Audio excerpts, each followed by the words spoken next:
For about 2 hours today, 6 News chief photographer Dave Parks and I rode along as officers in plain clothes looked for drivers breaking the law. We're going to see what this gal does right here, Christine. And you can really tell as you drive by them, their heads down. A lot of them have their phone up here. I mean, it's fairly obvious. One northbound from Shaw on Hagedorn. Good morning, ma'am. Hi. How are you? This woman was seen on her phone just before the light turned red. She stayed on it while stopped at the light. Her eyes still focused on the screen even after the light turned green. We were behind you on Hagedorn Road and watched you continue to text at the light and continue to text after the light turned. So I think the first offense is $100. So it is a little expensive, but again, we're doing this for the safety purpose of it, not that we're wanting out here to blanket the community with tickets. Today we come together as one Lansing community to wrap our arms around the family, friends, and comrades of firefighter Dennis Rodman.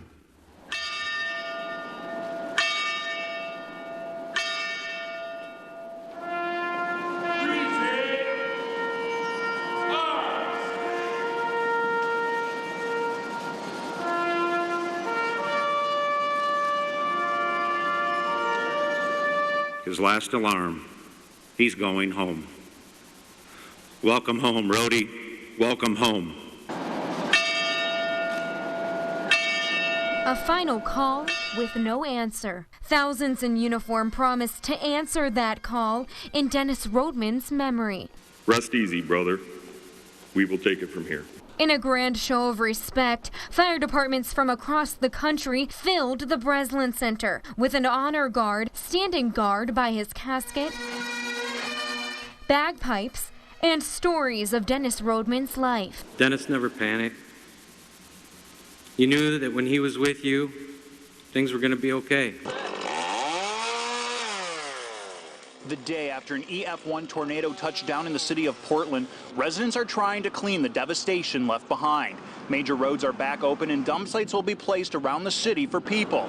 And while the city appreciates what neighboring communities have done, they are asking people to stay out of the city if you can. If you're not a resident of the city of Portland, we do request that you stay out of the area. Again, this is so emergency services crews can continue to do their job and their efforts in the cleanup. So again, please stay out of Portland at this time if you're not a resident. And while they have a long road of cleanup ahead of them, thankfully no serious injuries or deaths were reported.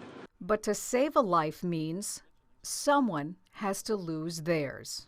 Fast forward to May 9th, 2012, a day that Craig will never forget. He had come home from the outpatient. His son, 16-year-old John, was being treated in the hospital for a prolonged depression. He'd come home and I'd ask him how he was doing.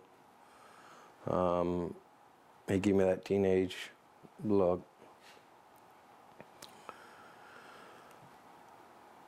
Walked into his bedroom.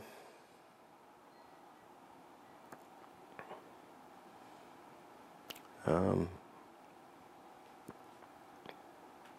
tried talking to him again. He just said, "Get out." John stayed in his bedroom. Craig left to answer the phone. He says a while later he noticed his son go down to the basement. I went down there about 5 minutes behind him and found him. And I didn't have the strength to save him. I couldn't get him down.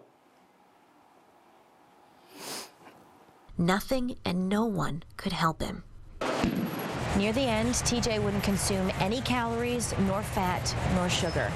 His body was shutting down. And soon, this once active athlete doing 1,000 sit-ups a day, spending 4 hours at the gym, hours playing sports, taking a full load of classes, he got so weak and so frail that walking up the stairs, carrying a platter of food, was just too much. And after a semester at dental school, Susan got the phone call she'd been fearing for years.